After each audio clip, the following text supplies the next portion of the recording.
अथ सर्वमङ्गलस्तोत्रम्। स्वामिनारायणं कृष्णं भक्तिधर्मात्मजं भुवि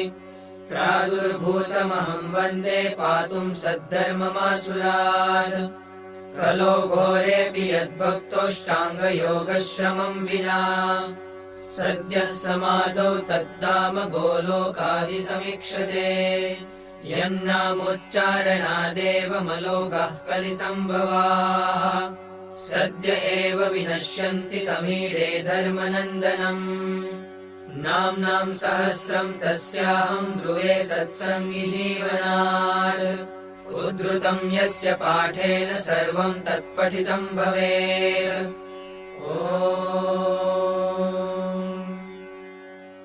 अस्य श्री सर्वमङ्गलाख्यस्य श्रीहरिनाम सहस्रस्तोत्रस्य शतानन्द ऋषिः अनुष्टुप् छन्दः। धर्मनन्दनः श्रीहरिर्देवता धर्मप्रिय इति बीजम् नैष्टिकेन्द्र इति शक्तिः भक्तिपोषक इति कीलकम्। मम सकलमनोरथ सिद्ध्यर्थे जपे विनियोगः। अथ ध्यानम्। श्रीमच्छारद पूर्णचन्द्रविलसत्स्मेराननं श्रीहरिम् तुङ्गे पीठवरे स्थितं परिवृतं सद्भक्तवृन्देर्यथा ताराभिर्विधुमर्चमानमुरुधातैश्चन्दनैः कौसुमेर् आरेः शेखरपङ्क्तिभिश्चहृदये शुक्लाम्बरं चिन्तये। स्वामी ब्रह्म परब्रह्म श्रीकृष्णः पुरुषोत्तमः ब्रह्मधामा वासुदेव ईशेषो दिव्यविग्रहः सुरतात्मा जगन्नाथ इष्टदः करुणानिधिः प्रतापसिंह शरणं शतानन्दवरप्रदः नारायणो नरसखो बदरीशस्तपः प्रियः स्वधर्मस्थो मुनिध्येयो महर्षिगणपूजितः अधर्मवैरी दुर्वासः सप्तधर्माद्यनुग्रहः धर्मावतारो धर्मात्मा भक्तिधर्मानुशासनः रामानन्दो जनानन्द औद्धवाद्वप्रवर्तकः विष्णुयागप्रियो भक्तिधर्माराधित ईश्वरः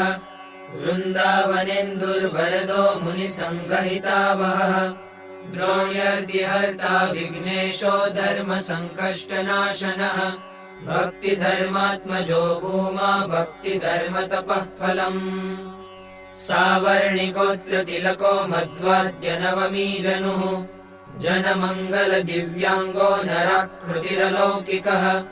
भूतलानन्दजनको द्विजेन्द्रकुलभूषणम् रामप्रतापावरजो हनूमदभिरक्षितः हरिकृष्णो हरिः कृष्णो नीलकण्ठो वृषात्मजः स्त्रीवृन्दलालितो भक्तिनन्दनः प्रियदर्शनः हरिप्रसाद हर्षाब्धिर्धर्मपत्नीस्तनन्दयः क्रीडद्बालव्रजानन्दः काली दत्तमदापनुत इच्छारामाग्रजो योध्यावासो बाल्यमनोहरः सरयूनियतस्नानः सीतारामेक्षणोत्सुकः प्रदक्षिणीकृतायोध्यः करात्यजपमालिकः दर्शनीयोर्ध्वतिलकः पुराणश्रवणादरः वर्णिव्रतधरो दान्तो गुरुभक्त उदारधीः अधीताखिल सच्छास्त्रः सामगो निरहङ्कृतिः प्रसूपदिष्ट साङ्गात्मभक्तिरज्ञानहारकः पितृप्रत्यात्मविज्ञानः पितृदिव्यगतिप्रदः निराशस्तीव्रवैराग्यः सन्त्यक्तगृहबान्धवः वर्णिवेशो महासत्त्वः स्वजनाज्ञातनिर्गमः हंसलम्बितसच्छास्त्रसारोद्धाराल्पपुस्तकः गणेशस्मरणस्तीर्ण सरयुर्दैत्यमोहनः वनवासरुचिश्राद्धो विप्रेन्द्रो नैष्टिकाग्रणिः हिमाद्रिसानुचरणो निर्भयो भीतभैरवः निशङ्कसंस्थो हनुमद्दत्तः स्वादुफलाशनः उलहाश्रमवासोऽर्कप्रीणनोऽर्कसमीक्षणः ऊर्ध्वदोरेकपादस्थो विस्मापिततपोधनः कृशो महातपः शुद्धो भक्तिधर्मनिषेवितः गोपालयोगिसम्प्राप्तसाङ्गयोगोऽतिधैर्यवान् योगक्रियापटुः कर्ता कृतज्ञो भूरितीर्थकृत ब्रह्मात्मसंस्थितिः शान्तः सिद्धवल्लभपूजितः गोपालरक्षकः सिद्धदर्पः मान्त्रिकार्चितः त्रैलङ्गविप्रदोषघ्नः कृत्याभीषणदर्शनः विवेकमानः कालभैरवत्रासदेक्षणः जगन्नाथपुरावास आसुरावेशहृद्विभुः धार्मिकोऽसुरगुरुवोऽच्छेदहेतुरविक्रियः सत्रधर्मार्चितः कान्तः स्वप्रतापक्षितासुरः नानातीर्थकृतावासप्रावृढभ्रावकाशकृत ग्रीष्मसादितपञ्चाग्निः शिशिराम्बुस्थितिः शुचिः निर्मानो निर्ममो स्नेहो निष्कामो निर्जितेन्द्रियः जितनिद्रो जितक्रोधो निर्मदो निःस्पृहोऽचलः वृक्षव्रती सत्यवादी क्षमी दमनिसन्ततः जितत्र्यवस्थो मेधावी दम्भहीनस्तपोधनः उपवीतिवल्कवासास्तरुमूलनिकेतनः अहिंसवृत्तिस्तेजस्वी निर्निमेषविलोचनः धनुर्मुक्तेषु गमनो ब्रह्मदर्शी महामतिः अयाचिताहृताहारो निर्द्वन्द्वो निष्परिग्रहः वाय्वाहारो जलाहारो मिताहारोक्षताङ्गकः ज्ञानिज्ञानीजितस्वादः प्रत्याहारहठोस्मयः पावनस्तेऽर्थिकगुरुर्वर्णिराजोदयाकरः जटीकोऽपीनवसनः शालग्रामतृषाहरः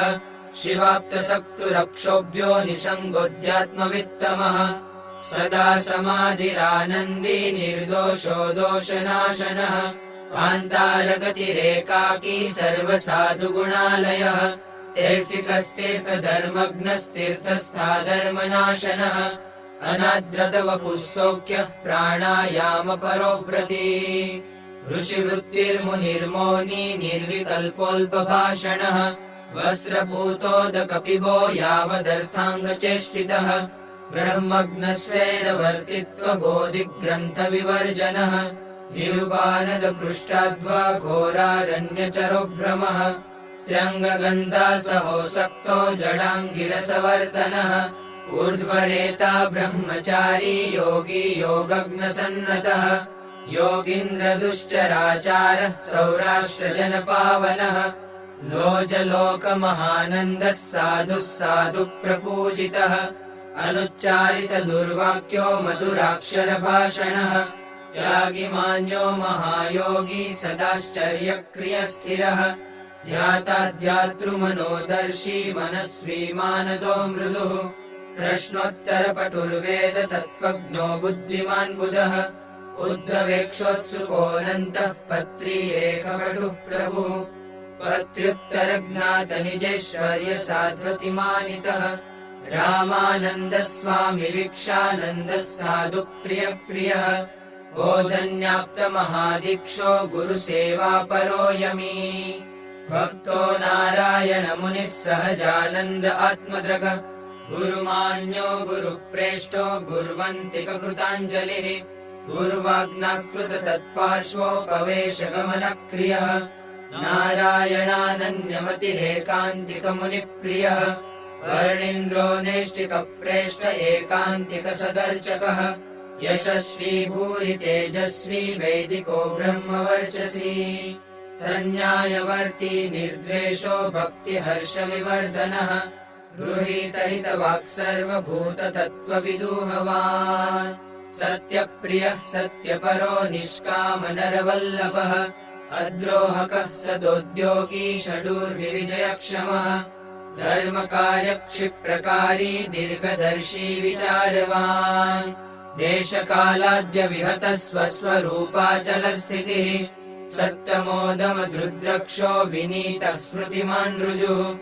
सच्छास्त्रव्यसनो व्यग्रो भिमानि पुरुषा रुचिः अतिसर्वमतिर्वाग्मी सत्सङ्गी जनवल्लभः अप्रमत्तोऽति प्रगल्भो नलसोऽन्यगुणग्रहः सदाचारप्रियः शुष्कज्ञानी वादतमो रविः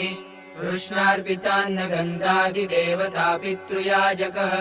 सद्यः प्रश्नसमाधानविस्मापितसभाजनः अजातशत्रुः समदृक् धर्मनिष्ठमहादरः अनसूयोऽचलप्रज्ञः कामशास्त्रविवर्जनः दीनाल्पविक्लवत्वेक्षा जाततीव्रव्यथाकुलः स्वधर्मादिगुणोपेतहर्यभक्तजनारुचिः सन्मण्डलावासरुचिः सन्मण्डलपरायणम् सच्छास्त्रनिन्दितत्यागी प्रशस्तार्थनिषेवकः सम्पदापत्समो मोक्षधिषणः प्रतिभानवान् शुचिरश्रुतसच्छास्त्रो नापमानितसज्जनः वाक्यार्थक्षिप्रविच्छत्रुमित्रदत्तसमोत्तरः अग्राह्यवस्त्वनाकाङ्क्षी नष्टवस्तुषुचोज्जितः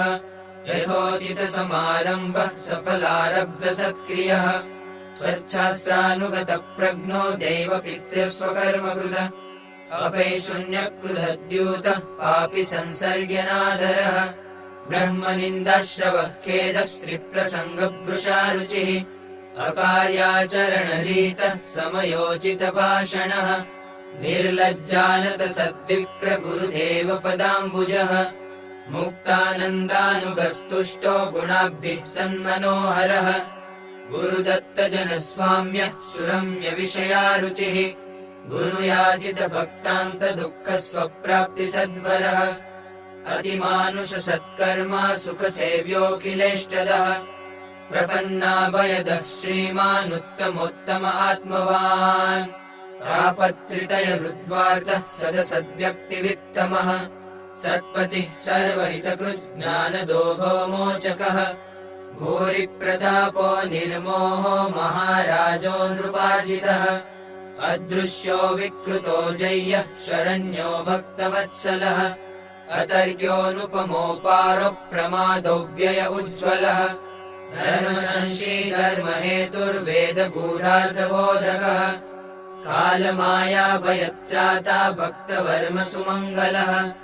उपासनारीतिवक्ता ब्रह्मधामप्रदर्शकः ब्रह्मभूतपरब्रह्मोपासनास्थापकोऽक्षरः कन्दर्पदर्पदलनो नैष्टिकव्रतपोषकः अदीनदिव्यचरितो मनोनिग्रहयुक्तितः वरणीयोऽन्यदुःखघ्नः संसारार्णवनाविकः स्वामिनारायणो वाक्यसुधातर्पितसत्सवः विधवा स्पर्शदोषातिप्रख्यातोपशमस्थितिः प्रतिबिम्बांशवादादिमततूलदवानलः सभक्तिधर्मधर्माढ्यभक्तियोगप्रवर्तकः प्रोक्ता सद्देशकालादिदोषो निष्कपटप्रियः सद्देशकालादिगुणज्ञापकः सत्प्रशंसकः स्वधर्मशिथिलाप्रीतिर्भक्तकल्पमहीरुहः धर्महीनज्ञानभक्तिदोषभूयस्त्वबोधकः स्वधर्महीनपुरुषत्यागी सत्यप्रतिश्रुतः भगवन्न सत्रो विष्णुवादिपञ्चायतनमाननः विप्रापराधसहनः सत्यसङ्कल्प आशुदः सान्वयाधर्ममूलग्नो यज्ञकृद्ब्राह्मणप्रियः विष्णुस्वरूपाविष्कारो निर्मायः सर्वदर्शनः जनसाहस्रयुगपत्समाधिस्थितिकारकः स्वेच्छायातनरस्त्योगान्योन्यासम्मर्दसद्यशाः विप्रभोजनसंहृष्टो विप्रात्मा विप्रपूजितः वेदैकवेद्यो दिव्याङ्गो मेघजिद्दर्पभञ्जनः सर्वयोगकलोद्भासी स्वतन्त्रः सर्वविद्वशी कृष्णात्मा कृष्टहृदयो देशिको दिव्यदर्शनः गोलोकरमणो ब्रह्मक्रीडो वैकुण्ठनायकः अनेकमूर्तिरण्डस्थो बहिस्थो योगशिक्षकः पुरः सरो मनोवेगः स्वनेतादर्शितामरः विष्णुयागसमारम्भः षण्माशासितवाडवः ध्यानादेशगतिर्नाना यज्ञकृद्भूरिदक्षिणः सद्यः समाधि सर्वात्मा निरीशमतखण्डनः मकार पञ्चकोच्छेत्ता धर्मसर्ग प्रपोषकः पापि कृतान्तः परमः पुण्यकीर्ति पृथुश्रवाः कृशोद्भवाद्वसम्पोष्टा साध्वी धर्मप्रवर्तकः दैत्यांश गुरुखद्योत भास्करो धर्मधारकः लोभादिदोषगदिता तामसव्रतवर्जनः सुव्रतः सिद्धितः सिद्धः सिद्धेशः सिद्धिपोच्युतः कौलाद्वशापदः प्रोक्ता सुरलक्ष्मासुरादिगः भुजङ्गनगरानन्दो निजभक्तस्तुतो महान् अहिंसा स्थापको भूरि निजेश्वर्यप्रदर्शकः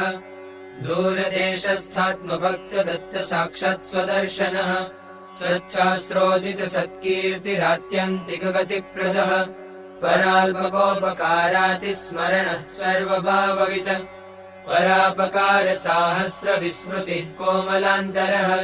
पाषण्डरक्षितात्मीयो दैत्यमोहनचेष्टितः अखण्डितार्षमर्यादः परगुह्यप्रकाशकः पात्रार्पित बहुद्रव्यो यथा युक्तोपदेशकः अविग्रह प्रियो वाणिदण्डपारुष्यवर्जितः ब्रह्मण्यदेवो देवेज्यो दशरूपप्रदर्शकः अकुण्ठितवचादेशाचारज्ञो नाद्रतोद्धतः शिक्षार्थक्षणरुङ् नित्यमेत्रसच्छास्त्रसङ्ग्रही धर्मिपक्षः साधुसेवी पुण्यश्रवणकीर्तनः प्रणतार्तिहरः पूज्यो विषयासक्तनिन्दकः भक्तदेहान्तसमयदत्तदिव्यस्वदर्शनः यमदूतावितस्वीयो नरकार्तिनिवारकः सन्मार्गवर्तिताशेषस्वाश्रितः शीघ्रसिद्धिदः अनाथरोगिवृद्धार्वभिक्षुपोषणकारकः गूढाशयो गूढमन्त्रः सर्वजीवाप्रतारकः भक्ता सद्वासनोच्छेत्ता सदाग्रहविवर्जनः पोष्यवर्गानुविहित तत्समानमिताशनः आपत्कालात्यक्तनिजः पञ्चकालार्चिताच्युतः योगेश्वरो मुनिपतिर्नित्यमुक्तो महामुनिः बौद्धादिनास्तिकमतखण्डनः पण्डितार्चितः अहिंसयज्ञप्रस्तोता वैष्णवक्रतुकारकः मद्यमांससुरागन्धघ्राणशुद्धिविधापकः मत्तोन्मत्तखलावादी पुरस्कृतगुणाधिकः नानाभक्तजनानन्दः सदसद्व्यक्तिदर्शकः भृगुनन्दीशशापार्तजनरक्षक उत्तमः वेदविच्छास्त्रविद्वादिदुर्जेयो हृतसंशयः खट्वाङ्गात्मा हृदम्बोजध्येयोऽध्यातृमनोहरः ज्योतिः संस्तोतिरम्याङ्गः सुरेखारुणपत्तलः चार्वङ्गुलिर्नखेन्द्वालिप्रभापहृतहृत्तमाः पद्मकोशातिमृदुलचरणस्तुङ्गगुल्फकः ह्रस्वजङ्गो वृत्तजानुः समोरुः सत्सितांशुकः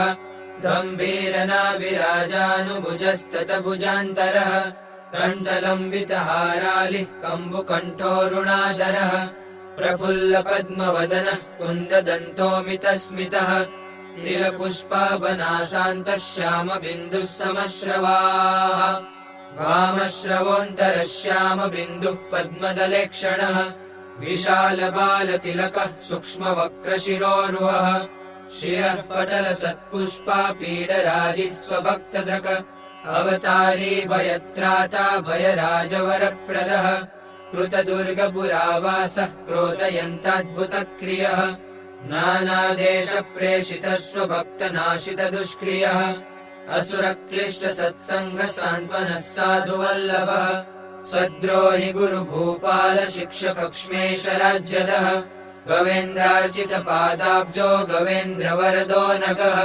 भक्तत्रातोद्धव स्वामी सम्प्रदायप्रकाशकः विप्रप्रशंसनस्तीर्थविधिबोधक आर्तिहृत विप्रसन्तर्पणो नानाव्रतभक्ता महायशाः कौलोच्छिद्विजयो वर्ण्यविष्णुयागमहोत्सवः भक्तिगम्यो भक्तवशः कृतदिग्विजयोक्षयः भक्तिधर्मकृतानन्दः सर्वमङ्गलदर्शनः उत्तमात्मा जयाप्रेष्ठो ललितेष्टवरप्रदः मुकुन्दसेवा सन्तुष्टो जयानीतपयः पिबः नारायणधृतामत्रो वासुदेवात्तचन्दनः गोपालमञ्जितामत्रो खण्डाप्तार्चनसाधनः उमानाथाप्तपुष्पादिर्जयप्रक्षालिताम्बरः ललिता संस्कृतान्नादिः पञ्चाल्यालिप्तपाकभूः अवरामार्जितावासः शिवोपानीतपादुकः जय गोविन्दाप्तवन्यो मय रामाविताम्बरः प्रयागोक्तपुराणादिर्निषादित्यकथाधरः मुक्तब्रह्मस्तुतयशः प्रेमगीतगुणश्रुतिः महानुभावमुदितः शुकरक्षितपुस्तकः आनन्दकल्पितावासः सोमसूरादिपार्षदः यथार्हकारितात्मीयसेवनो भक्तकामधुक निबद्धोत्सवपर्यायो विजयोत्सवतोषितः अन्नकूटकृतानुग्नो महासंभारहारकः पत्रदूताहूतभक्तः पाकशालावलोकनः प्रत्युद्गतमुनिभ्रातो मानिताखिल वैष्णवः सत्प्रीणनः क्षणस्वापो दीपालीमङ्गलाप्लवः ब्राह्मक्षणासु विहितदैत्यकोकिलधर्मविद चारुचक्रकपीठस्थ उत्तमक्ष्मेशपूजितः भक्तस्वेच्छाप्रदानोत्को मय रामेक्षणस्मितः भक्तसम्प्रीणनद्रुतनूतनांशुकभूषणः अनर्घ्यपीतकौशेयपरिधानविचक्षणः मुकुटाकृतिसम्बद्धशोणशीर्षपटद्युतिः सस्वर्णबिन्दुकौसुम्भसत्कञ्चुकधृतिप्रभः स्कन्धोल्लसद्धैमपटः कटिबद्धारुणांशुकः हेमाङ्गदलसद्बाहुः कर्णशोभितकुण्डलः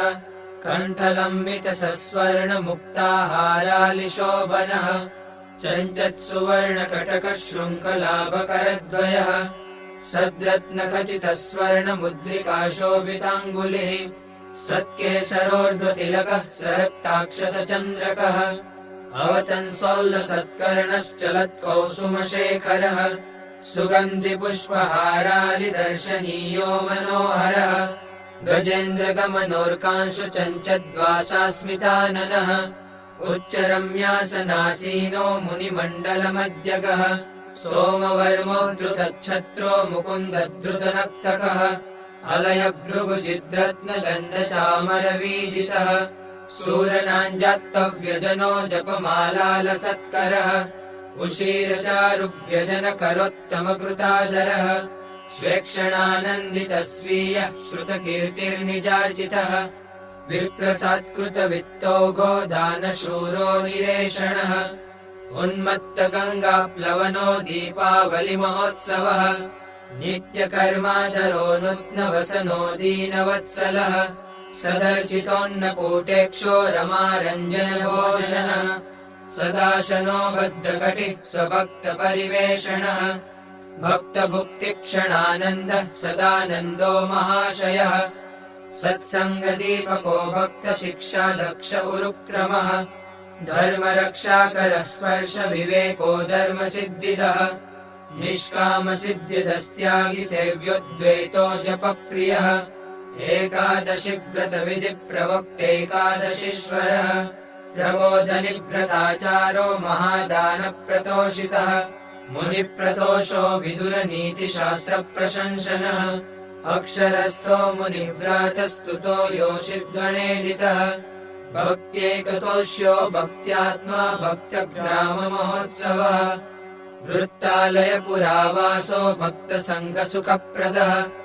प्राप्तस्वबन्धुसन्मानो भूरितर्पितपार्षदः गङ्गार्पितफलाहारो भक्तसङ्घसमर्चितः नानादेशीयभक्तौघार्पितवित्तौघदानकृत भक्तभ्रातृद्वयावासपर्यायकृतभोजनः दोलोत्सवविधानग्नो नरनारायणार्चकः रङ्गक्रीडनकृन्मुक्तकामचारनिषेधकः श्रीपुंप्रसङ्गभूर्यापद्दर्शको धर्मदेशिकः साष्टाङ्गब्रह्मचर्येकस्थापको धर्मवित्तमः गृहीतरनरस्त्रङ्गस्पर्शदोषप्रकाशकः स्त्रीपुंसान्योन्यसंस्पर्शव्यवस्थाकृद्विदाम्बरः आहारशुद्धिकृत्सद्यः पापनिष्कृतिकारकः वेदान्ततत्त्वप्रधनः साङ्ख्ययोगार्थदर्शकः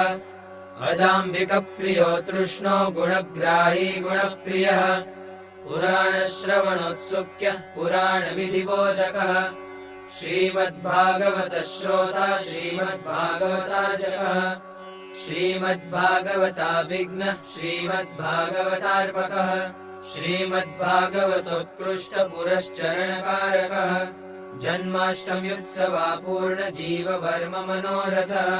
कार्यायन नरानन्दो वास्तुवेश्मनिकेतनः सूरसम्भावनः शाकसंस्कारानन्दितः स्वकः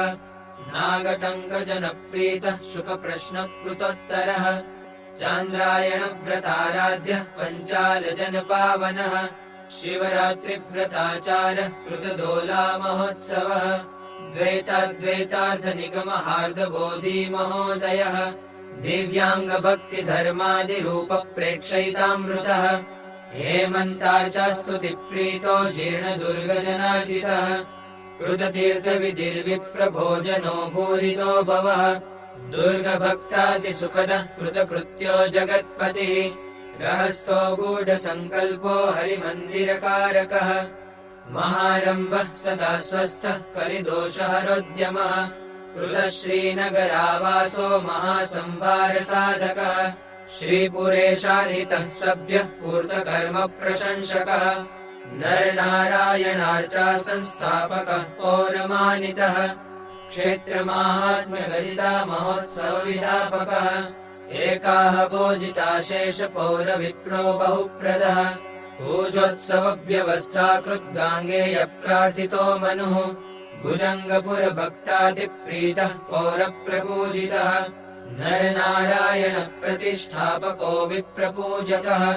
निबद्धोत्सवमर्यादो भक्ताभीष्टफलप्रदः वृत्तालयाक्षिपद्मार्कः शिल्पिसन्मानकारकः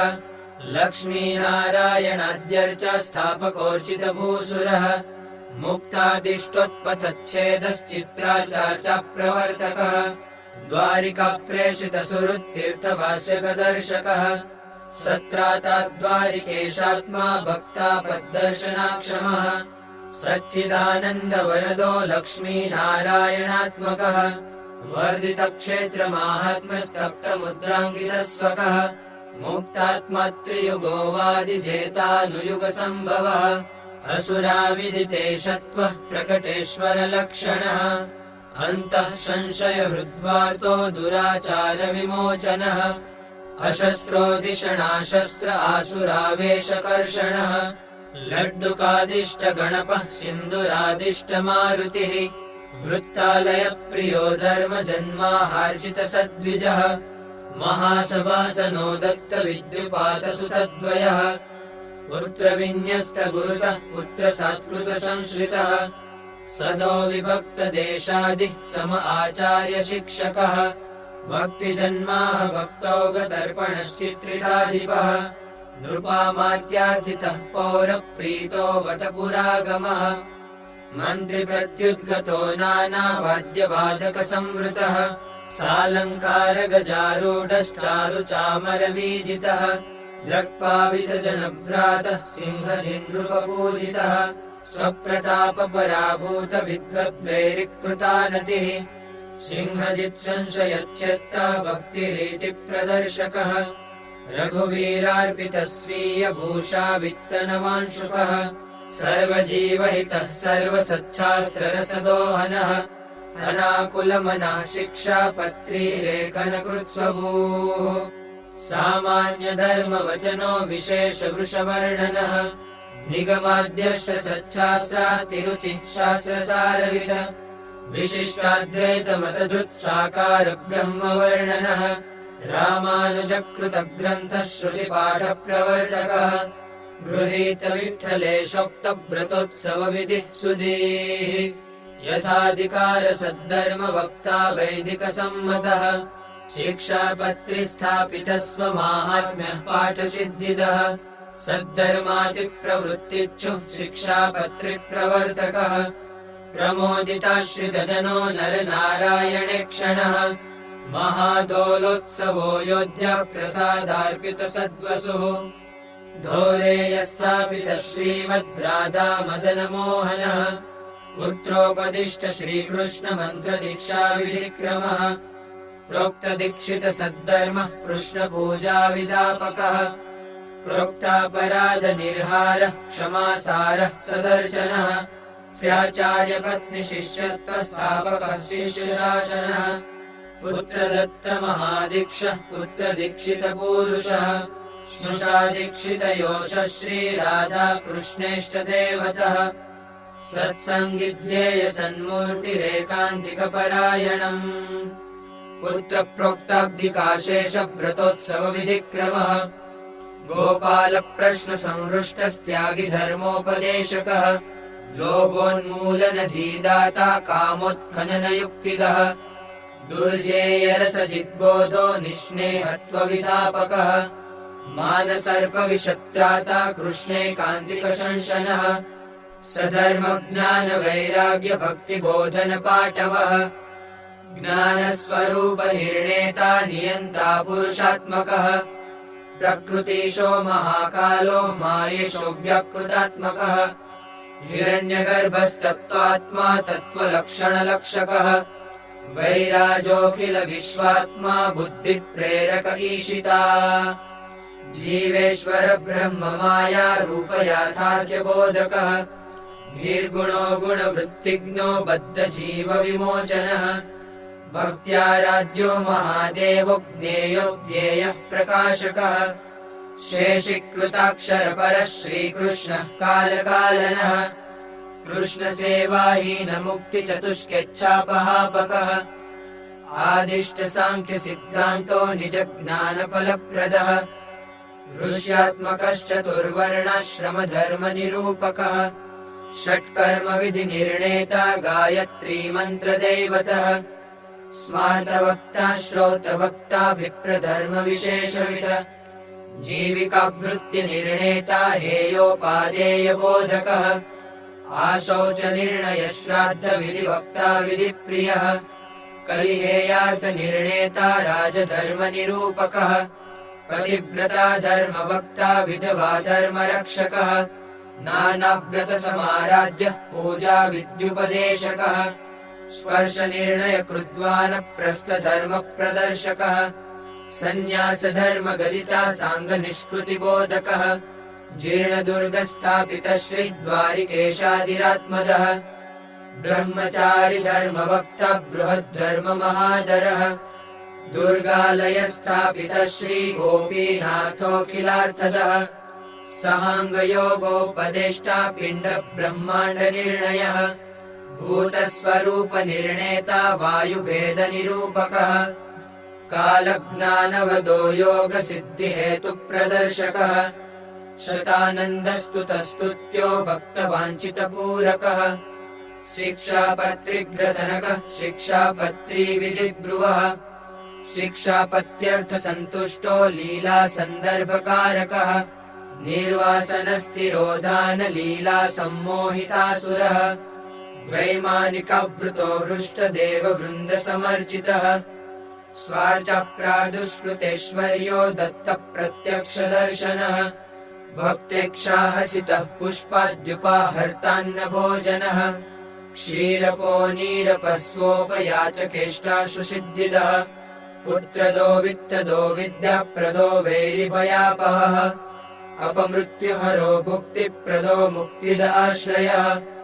ऐश्वर्यदो रोगहरो ज्ञानकृद्भक्तिदोऽधिपः